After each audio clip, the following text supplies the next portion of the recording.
Welcome to Open Studio on Brattleboro Community Television. My name is Chris Lenois. Our presentation takes a different format today, combining conversation with a look at a documentary called Andy's Journey, created by one of my guests, Kris Raddar, and it's about the family of my other guest, Kathleen Leclaire. Welcome to you both. Thank you. Now, I guess, Kris, let's start with you as the filmmaker and give people a little sense of what they're going to see here with Andy's Journey. The Leclaire family graciously opened up their house to me. I spent nearly a year just documenting the progression of Andrew Leclaire, who was diagnosed with ALS. Yeah, and how did you become aware this was happening with the family? We actually got an email one day letting us know about a story that we missed about their journey to Yankee Candle Factory. And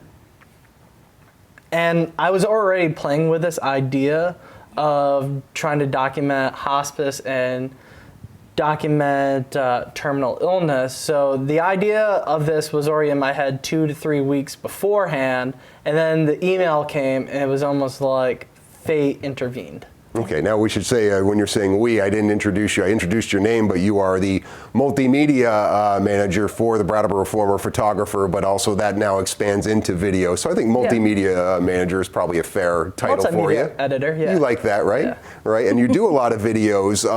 Was this the first kind of longer form project for you being at the Reformer? At the Reformer, yes, but this is actually I've done a few long format videos before. I used to work for the Press and Sun Bulletin in Binghamton, New York, and one of our long form videos that I worked on was called Faces of Courage, which documented Rick Yarish recovering. He was an Iraq War veteran recovering from an IED explosion, which went off to win a couple AP awards. Nice, nice. And I know in this case, the way the Reformer introduced this on reformer.com was over a series of 5 parts along with some accompanying stories in the paper written by, I believe, your wife. Yeah, my wife helped out writing these stories. We wanted each day to have a theme in the paper. So day 1, you get to know the couple. Day 2, you understand what the disease was.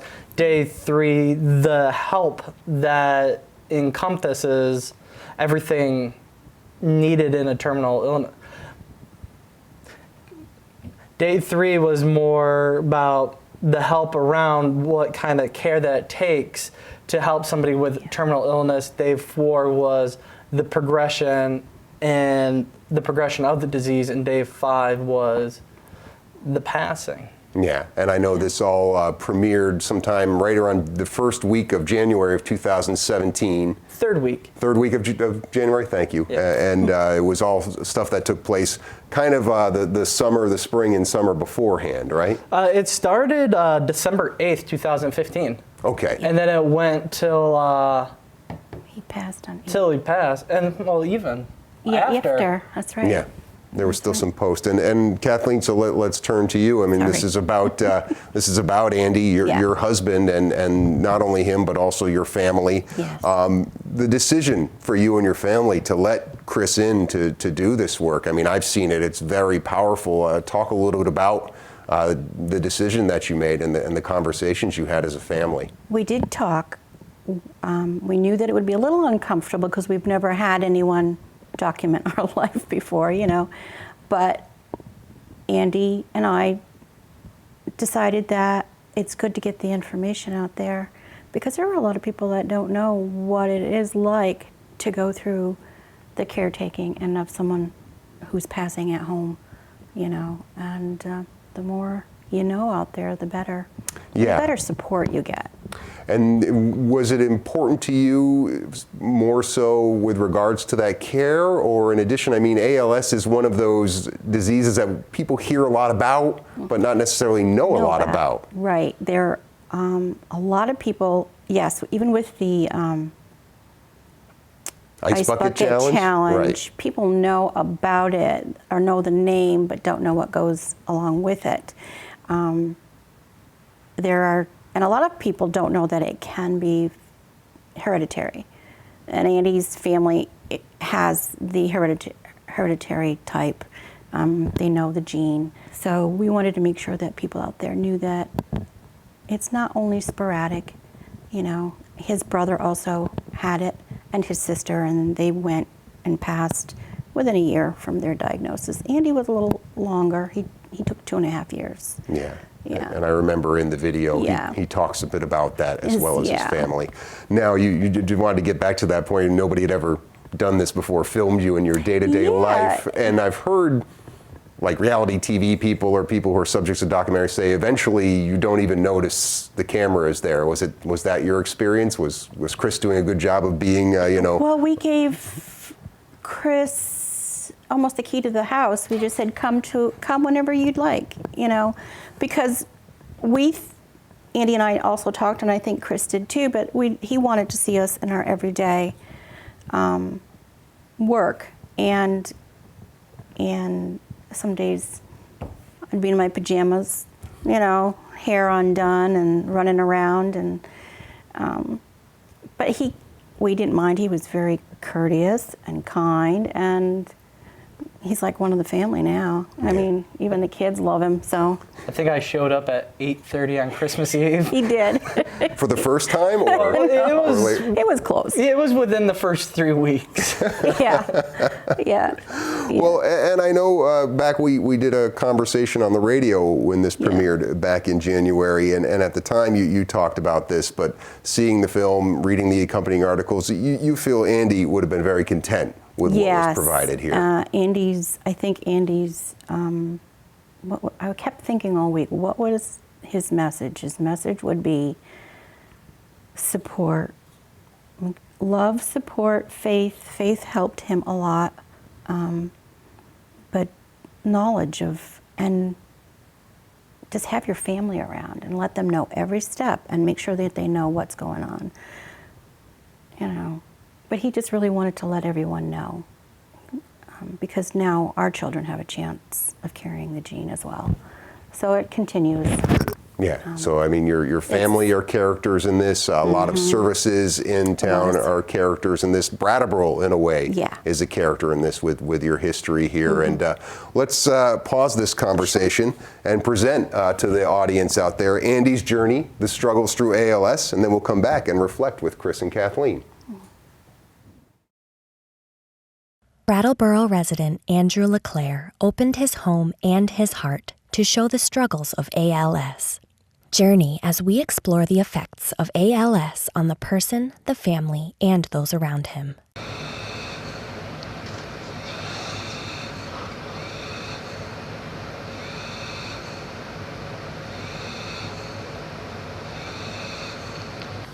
I was born here in Brattleboro.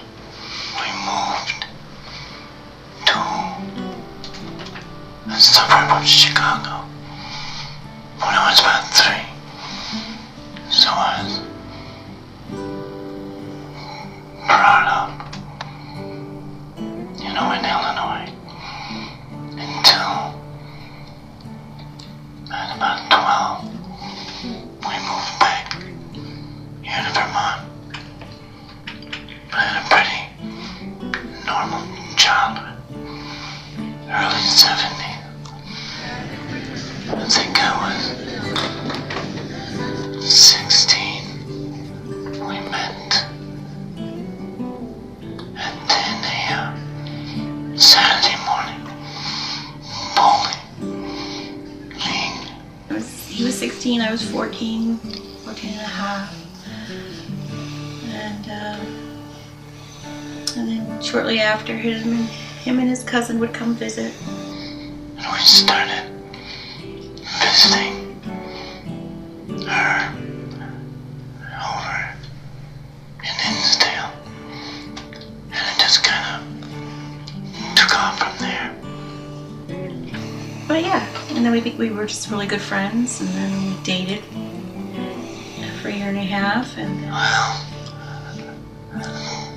I was immediately drawn to her when I first saw her. And then he asked me to marry him. I liked him so much, and he was just the best person I've ever known. Even at that age, I just didn't want to let him go, and I said, yeah, I want to keep him. And I'm glad he asked me. even to this point. I know we're not rich, and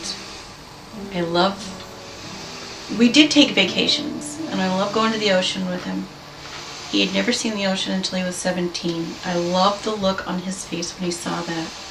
It was just a beautiful moment for him. And that brings tears to my eyes, just thinking about him. When we go, and it's kind of weird, I know, but you lay in bed, you hold each other's hands, and you close your eyes, and you go someplace. You describe, and then he describes.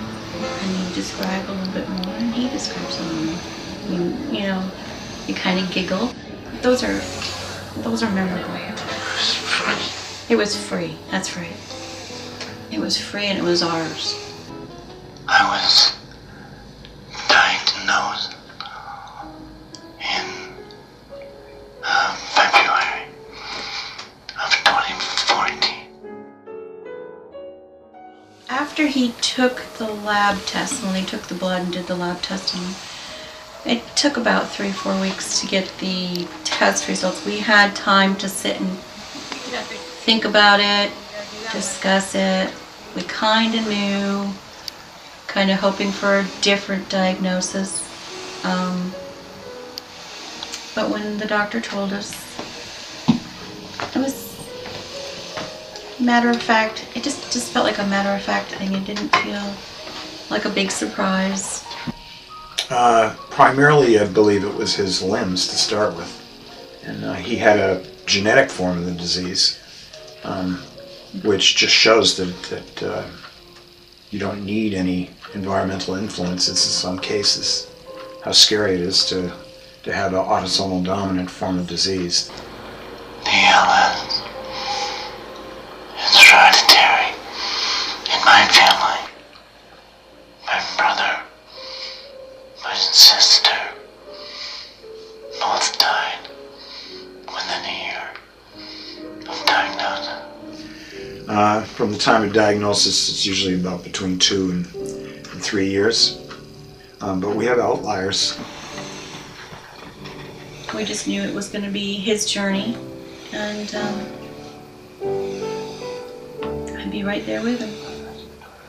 I would say in the average week I may see 2 new ALS patients a week. Well, ALS is not just one disease. There are many, many things that can go wrong in the motor neurons. And the motor neurons are both in the brain and in the spinal cord. The idea that it's a rare disease is probably false. Your lifetime risk of developing ALS is the same as developing MS. And if you get into my age group, your chances of getting ALS is about 1 in 300. Probably telling patients that you think they have the disease is one of the hardest. And dealing with the sense of helplessness that families have, that there isn't anything good that can be done. And that sort of drives my research to a large degree. Hoping that at some point you can make a difference in that respect. ALS is interesting because it usually starts in one limb or just one part of the body, and then starts to spread. So you'll see this creeping of the weakness and atrophy from one part of the arm to another part of the arm, and then over to the other arm, so it tends to spread. It's a devastating disease. I don't want to see him in pain. He is a soldier. He's a trooper. He will fight this to the end. I couldn't be more proud. He's not given up.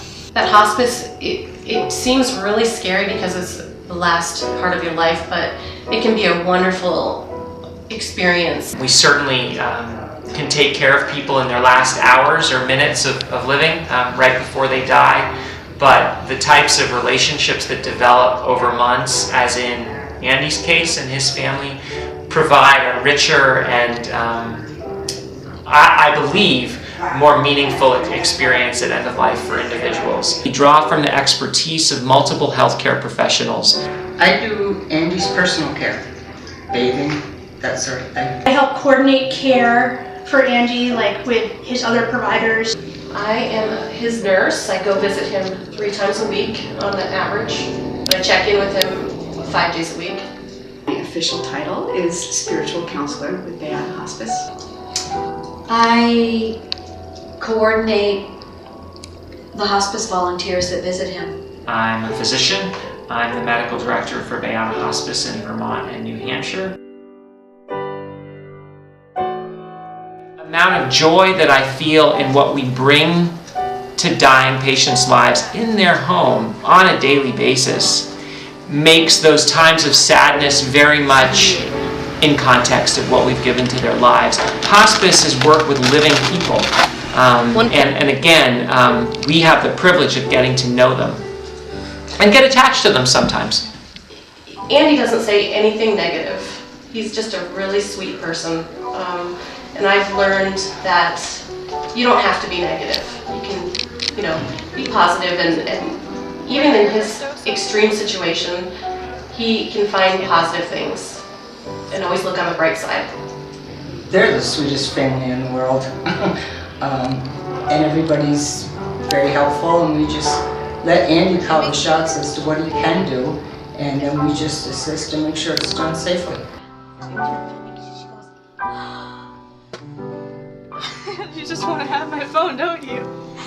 I think one of the things that Andy has helped me learn is the importance as a physician of empowering patient choice. And I've also learned a lot about what it's like to have ALS within a family that's affected by it on a large scale to a great degree of severity, and I'll never forget that.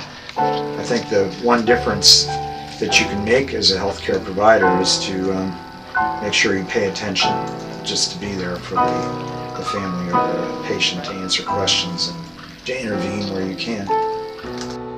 Each condition that's a terminal condition brings its own particular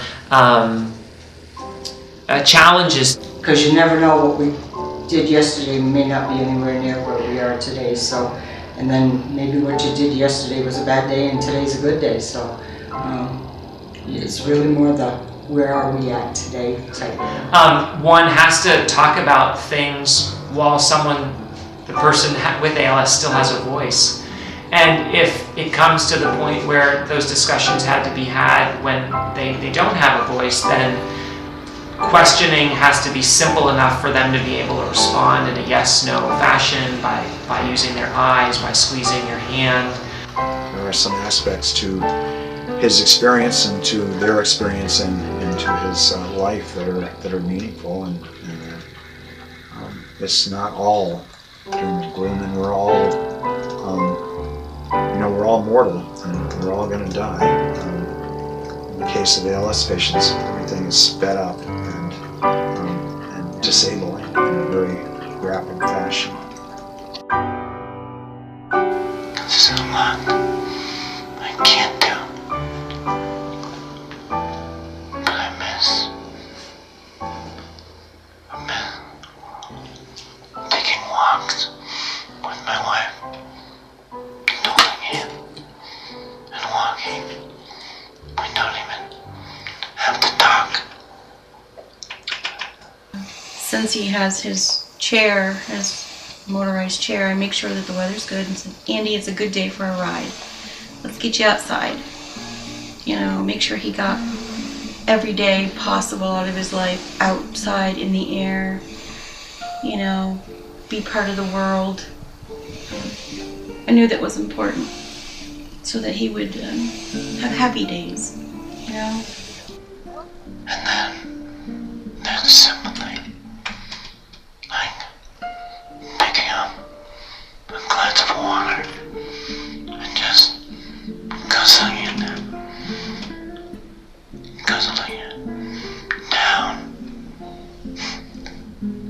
Simple thing. Well, the best thing to have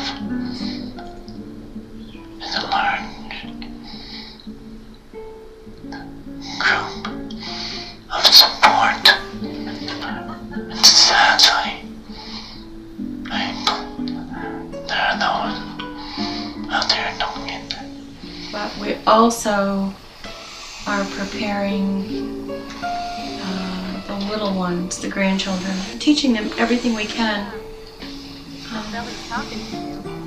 about what Papa is going through. Will you help me with Papa? Will you help me do this with Papa? I don't want them to be afraid. I don't want them to not know. I want them to be part of him right up to the end. I miss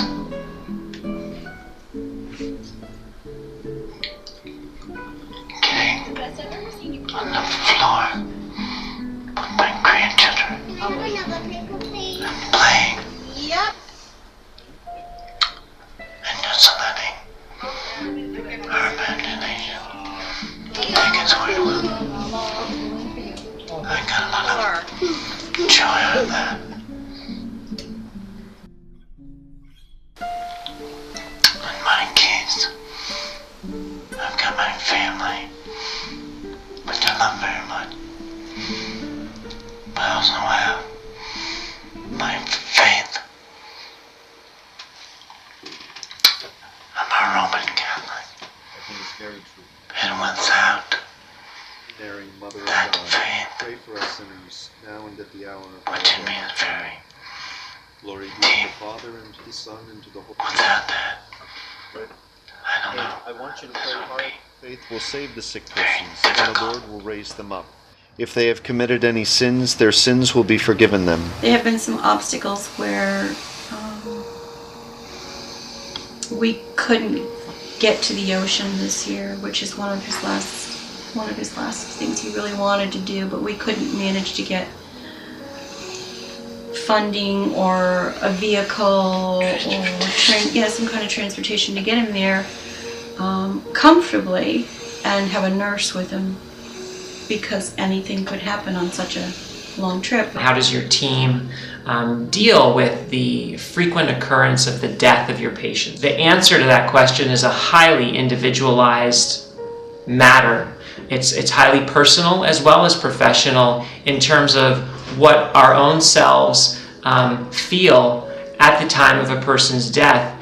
And also, I think it's important to remember when that question comes at us, the greatest time of sadness might come while the person's still alive.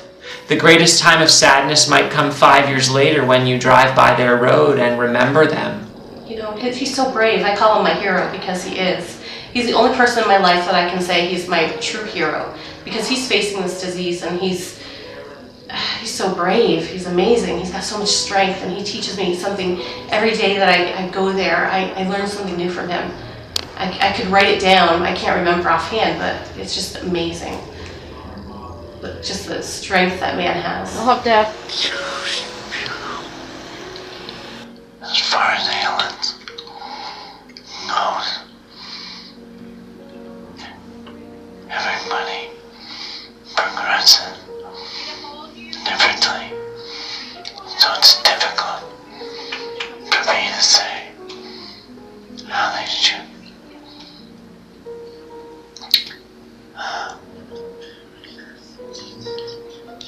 prepare themselves. Being absolutely honest with myself. Being absolutely honest with everybody about what he's going through, about what I'm going through. I even talk to someone on a weekly basis, sometimes once a month, just so that I can get things off my chest. There are those that go because quickly. You want something to write on? So, it's just different. Like, when it gets closer to the election, it's done. You just have to try preparing for the future, but you don't. Behold the Lamb of God, really behold him. How long that future is. No, yep, it says, okay.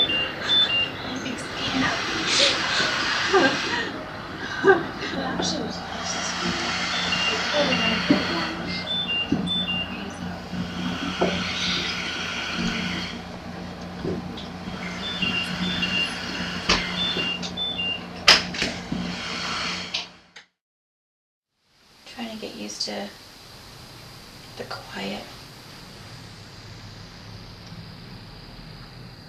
Not having him around. Andy was my energy. Sadness is the first thing that comes to mind. Confusion. Anger. People are very often surprised by the anger that they feel, and they feel guilty. So guilt is part of it. That doctor did not. He knew it ran in Andy's family. And knowing that Andy was having difficulty walking that and was very weak, he kept saying, well, let's try to see if it's this. Let's try it. So Andy had to work. But that whole time, that whole year of wasting, Andy's time, and we knew that what the gene was called, he could have just looked at it and see if it was active or whatever. And then Andy could have had that 1 year where he was walking pretty good, where we could actually go places and do things before it got bad. But no, he worked until he couldn't stand anymore. He said that as many times as he was laying there in pain, I would ask if he wanted something like ibuprofen, a little bit of morphine. I won't give you a lot.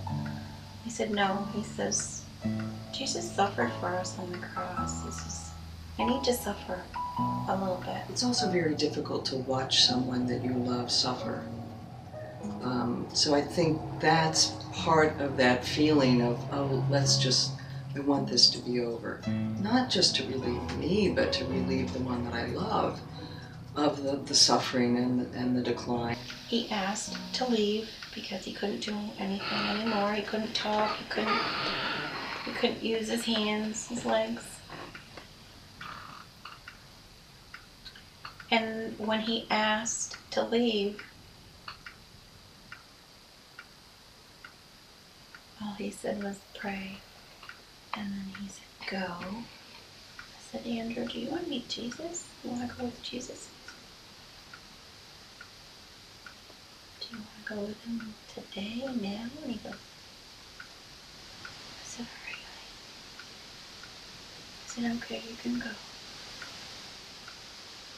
And hugged him and told him you don't have to panic. I'll be with you, right with you the whole time.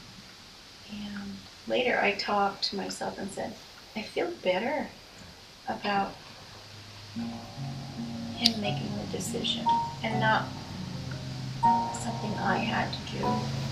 And I was comfortable with his decision. We're human beings. When we experience a death, there is a loss there. There's a time that the church says we are to mourn, we are to grieve, we are to experience this loss, which Andy is very fond of the Beatitudes, and one of them in particular. Blessed are those who mourn, for they shall be comforted. Mourning, grieving, that's a reality that we experience. You will mourn, but don't mourn as being a people without hope. So certainly mourning, grieving, it will happen. It's normal, it's natural, it needs to happen. But at the same time, that time of grieving and mourning will end, as our Lord says in the Beatitudes, and we will be comforted. We will experience blessedness. I think the first step is to understand that what you're experiencing is deep grief. It often throws people off. The last couple of weeks, I've been feeling tired. Extremely tired. Just trying to catch up on my sleep. Didn't realize I was that sleep deprived. Understanding that you're going to be tired, you're going to be exhausted, you're going to be, this lack of concentration. I know he was a quiet person, but he was very intelligent. And if you could get a smile out of him, you know you've hit his emotional side. The orchestra that came, bless their souls. He cried.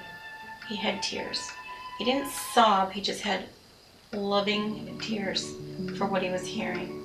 And when Father came every time, Andy was Andy's mood could be really low, but when the father came and knocked on the door, he was just so happy that someone was coming to see him. It truly is inspirational to me because I see that as his body becomes weaker, his faith becomes stronger.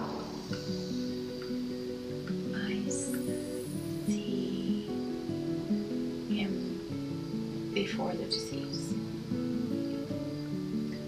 I know that during his last few months, I was forgetting how he was. And it started to bother me. I said, I can't think of him any other way but in the bed. And I kept worrying that I wasn't going to remember how he was. But I think the pictures of Andy with the kids and the family and all the outings we had here have helped a lot. That I can see him the way he was before. But Andy's wish, I think, was that people really need to know about that this disease can be hereditary. Understanding of how fast it moves so that when the disease is working on somebody, things have to be there to make life easier for them. But I can tell you that there are similarities between diseases like Parkinson's disease, ALS, and Alzheimer's disease. And if you could understand how to arrest one disease, you might be able to arrest another. He was a very proud man. He didn't like to ask for things, he would just get up and get them. And at some point, I had to actually, Andrew, you have to ask me, it's okay. So it was hard for him, but he did. He asked for things like, can I have a cup of coffee? Don't take the little things for granted. They're so busy with their lives that they take for granted a lot of the little things that are going on around them, because you can see a lot of good, and I think sometimes it just passes us.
We hope you enjoyed watching Andy's Journey, a documentary by Kris Raddar of the Brattleboro Reformer, who's here in the studio with me, along with Andy's widow, Kathleen.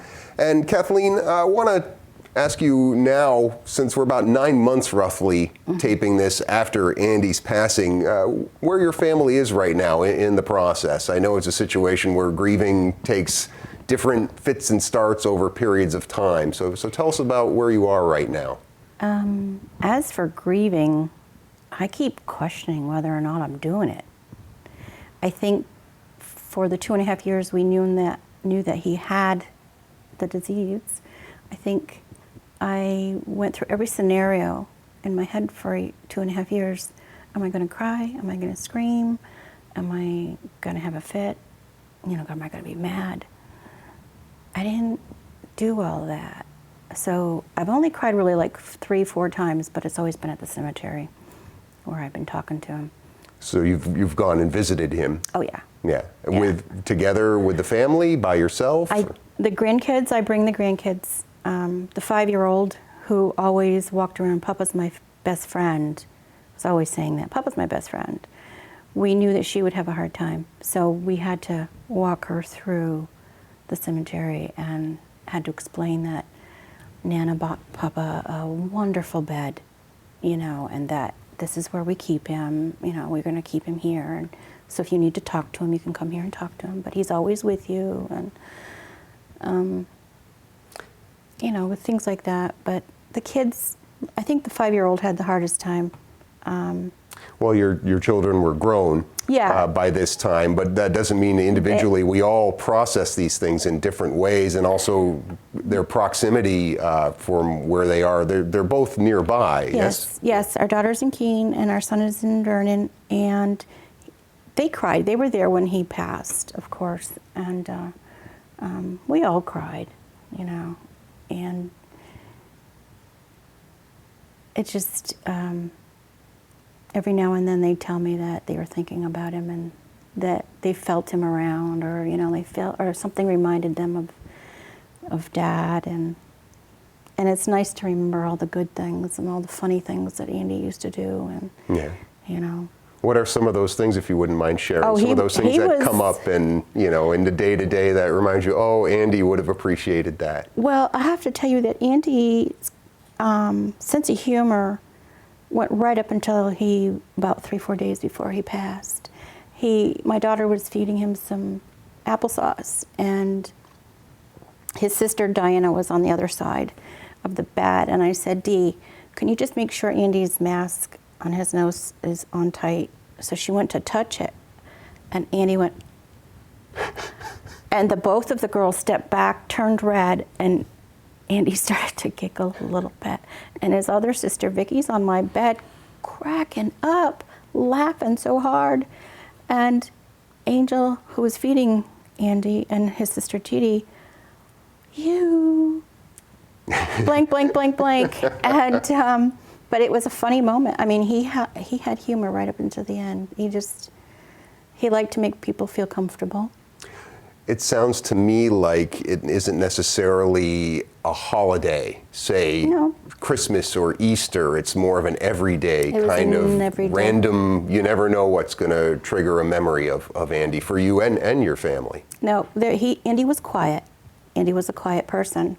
Everybody that worked with him will tell you that, and even the family. But for some reason, he always had the right thing to say at the right time and just crack up the whole house. I mean, everybody would just be hysterical. He has, I always think that he has a great sense of humor, and I see that in the kids too. So I think they've picked that up from their dad. Was there a moment that you feel like you all, say after, you know, the funeral services and everything, you've had a chance to really sit down in this period of time? It's still been less than a year, but to really kind of bond around the idea of you know, this is the legacy of Andy? No, because there are still so many things going on. I come from a large family, and they're all trying to make sure I'm okay, although I don't have quiet time. Right. So I don't have time to grieve because they're tending to me, and I'm like, I don't need to be tended to. But they're kind and they're full of love. My kids are, Andrew, our son, is quiet like Dad, like Andy. And my daughter and I are close. We talk a lot. But no, we really haven't sat down and jibber-jabbered about him. Right. And Have you gone back and watched the video that Chris made? Yeah. Yeah? More than once? Oh, yeah. Really? A lot. Yeah. I think maybe that's a little bit of like keeping him around. Maybe I don't grieve because I still hear his voice, or I still see him because he's still here. I don't know, but it's very comforting to know that he's still here. And he did such a great job, you know. And I love everything that everybody said in that, you know, even the like hospice workers. Yeah. They were great, you know. Well, I really appreciate you sharing Yeah. some of that process with us. And I mean, Chris, as the filmmaker, you can't help but be affected by this as well. I mean, you said you were like family by the end. Talk a little bit about that, witnessing something like this from that sort of removed space. I mean, just witnessing it, you could just see such love in the family. Like, even though, like, as a journalist, your duty is to be a fly on the wall, a conscientious observer, and all that. And I try to stay true to that in my career for the most part, but you could truly see the warmth and togetherness that this family has. It's a very strong bond. It's not a bond that you see very frequently. So for them to welcome me in was it made my job a lot easier. Is there a technique? I mean, part of it is talent. I think part of it is innate. Somebody's ability to kind of stand back and let people be natural and say what they're going to say and do what they're going to do is natural. But also, I mean, you have training in these sorts of you know, documenting films and taking pictures and taking pictures in a journalistic sense. What is some of the, you know, I don't want to give away your trade secrets, but how do you feel that you're effective in doing that? It's not really a trade secret. It's talking and listening to people. I just go out and I ask various questions. At the very beginning, I tried not to be very intrusive, but just like try to understand the situation, and then I try with each follow-up question to go a little bit further, a little bit further, a little bit further to see how much they're willing to express. And with that, like with the Leclaire family, they were very open, they were very honest. And like I said, it just makes covering a story so much easier, like when they're just honest and true. Yeah, well, I'm sure like once they saw that Kathleen and Andy, if they had any hesitation about this, if you and Andy were okay with this, the rest of the family, I'm sure, realized pretty quickly that this is something that is important to Andy. Yeah, oh, absolutely. Even with like faith and Father, I mean, I think that with Father Dodson coming over a lot, they even had a great bond too. And I mean, Father comes in and asks if he can change the channel for golf. I said, yeah, it's right over there. It's like, our house is open to anyone who needs something. And it's always been like that ever since we first got married, and we were always helping people. If he was doing a story on something else, if he needed me, I'd say, yeah, sure, I could do that for you. I'd be willing to do stuff. Anyone needed something, we were always there. That's really sweet. Yeah. I guess another part about the technique, Chris, is also making sure that you're letting things occur naturally and not direct them in a way that you're thinking, and because obviously you're thinking a narrative in your head, but you also have to be flexible enough to adapt to what's happening. Yeah. I mean, like when you first approach like any project, you kind of storyboard it out. You kind of think of what's going to happen, where is it going to play out, and all that. And then it's all about once you're there, reading the room, reading the situation, trying to be aware of what's going to happen next, like being very cognizant, doing your research also into the topic, because that way you kind of see what's going on and you try to remain in full communication with not just Andy and Kathleen, but I was also in communications with the various biota nurses. They would let me know what's going on, and same with the doctors too. Like, that's the thing, is it's not just one. It's not like two pieces. It's kind of like a chessboard. Yeah. Was it always your intent to track this journey for as long a period as time you did? And obviously from, the fact that he was ill by the time you started filming past his passing, was that intended from the beginning of this? Were you committed?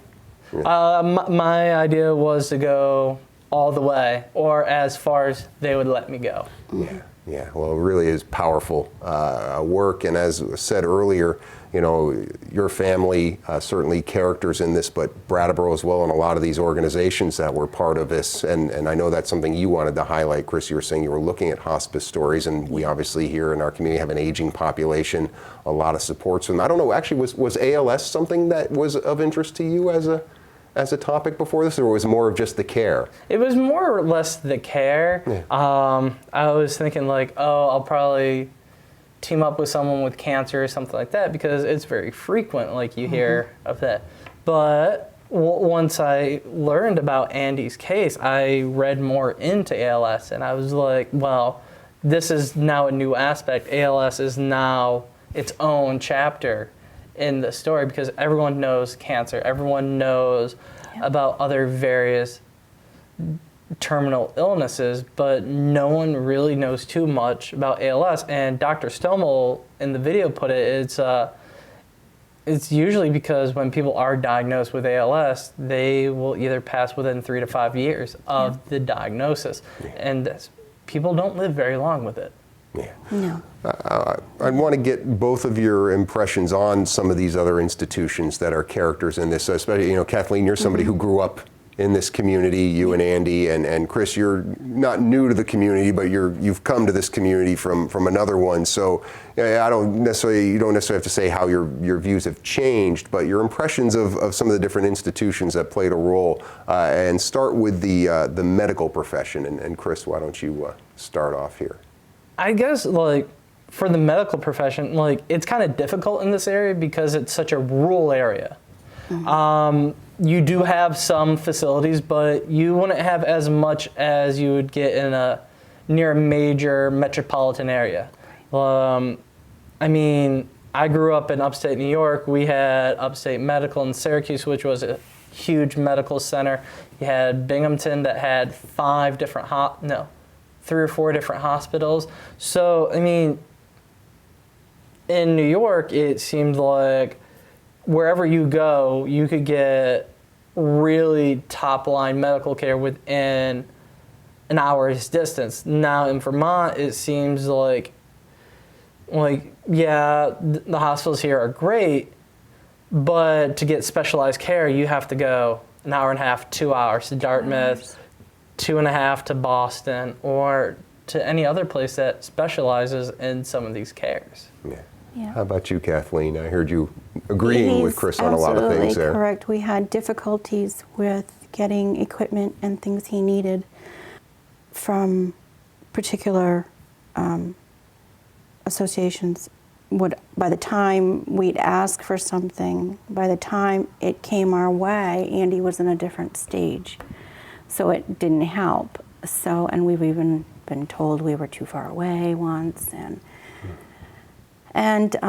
so Andy and his brother Dean also their family also had difficulties getting things for him. But we did what we could, and then a lot of the times I just took care of Andy however I possibly could, like speaking or talking for him, or when it came to feeding him. My neighbor came over and bent some silverware for him because I wasn't strong enough to get it. So I went to my neighbor. What would be bending silverware? What? Like spoons and forks, so that Andy could hold onto it and bring it to his mouth without tipping it, because he'd be weak or something. And so our neighbor would, I mean, you'd think of things that could substitute what they didn't bring. Right. And you live in town. I live or right you here did, in and not Brattleboro. like, you know, Dummerston or Putney or up on a hill. When you talk about rural, still comparatively to other people, you're yeah, we a were townie. We were townie. We were very surprised at what we didn't get. We were very surprised how difficult it was. And then again, there are still people out there that still don't know that it's hereditary, or Andy even had somebody says, pat him on the back, "Well, I'll help you get better," you know, not knowing that it's terminal, you know. So, but yeah, Andy loved the Biono nurses. Yeah, I wanted to ask about hospice as well. Hospice was great. Yeah. Even the Brattleboro hospice was great, and they assigned Andy a sitter so that they could stay with him while I went and did my appointments, which was great because finding somebody Andy felt comfortable with was difficult, but they hit it right off the bat with Stuart McDermott and Chris. He loved them. He was so comfortable with them that he was even able to take a nap while Stuart was sitting. So that was really good. How about from your perspective, Chris, on the hospice? I mean, that was kind of what you were looking to document here. Yeah. It seemed at first like some of the nurses were a little hesitant to be on camera, but after visiting them like 2 or 3 times, they got very comfortable with the cameras being around. So it was more like it took some time to break the shell, but once it did, they were just truly welcoming. They were very open, and when we sat down to finally do their interviews, they were able to give me the raw, honest truth about their feelings towards it, because these people do amazing things every day. They take care of the terminally ill, which you have to have a heart of gold to do something like that, and still treat them like they're still living, like treat them like they're an everyday person. An everyday person, like there's nothing wrong with you. We're just gonna help you get through this. I love that part about them. Yeah. How about the church, too? I don't know if that was for you an intention to have them play a role in this, but in terms of looking at the church and the role they played here. Initially, I wanted to tackle some part of the spirituality when it came to death, because you can't have death without spirituality. No matter what faith or non-faith that you have, there is some sort of the afterlife. What is the afterlife, and how do you present the afterlife in a story form? So, I mean, you have to go to various things. You would have to go to the bereavement counselors that help people who just experience a death, or you go to the churches and you get what they say, what is the afterlife, this is what happens and all that. And then you talk to Andy, you talk to Kathleen about what do you feel the afterlife is. So, I mean, the afterlife takes a multiple different levels depending on how we perceive them. Yeah. Faith was important to your family before this, Kathleen. Yes. But the experience of going through this with your husband had to make it even more profound. Yeah. I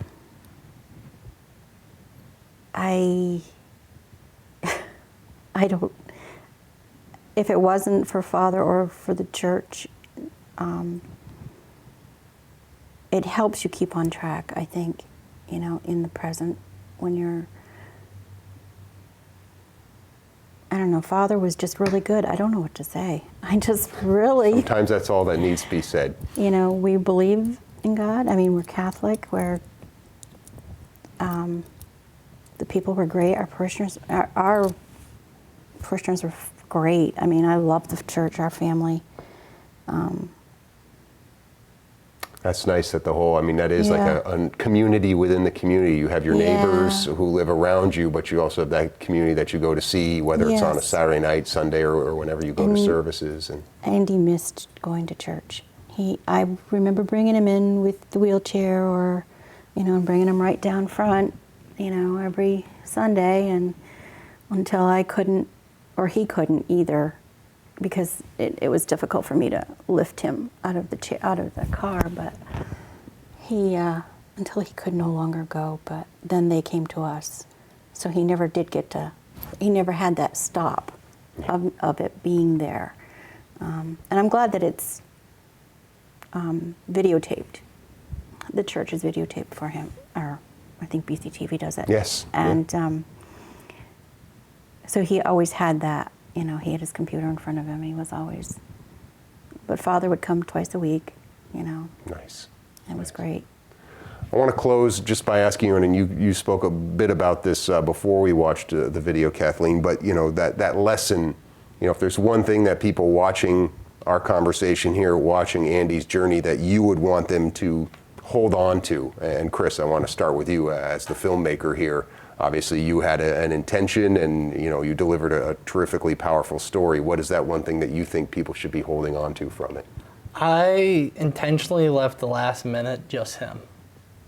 I felt like his words then, don't let the small stuff hinder you. Always keep your family around. And I felt like that message was powerful. And then that's what people should take away. Like, don't let the daily grind get you down. Keep around you what you love. Yeah. Kathleen, you get the last word. Love, support, family, faith. Those are all good words and really come through Yeah. in the video. And I want to thank you for sharing that with us today. And I want to thank you, Chris, for capturing it all on Andy's journey. And I want to thank you all for tuning in today to Open Studio on Brattleboro Community Television, and remind you that you can watch this as well as other episodes on the website brattleboro.tv.org.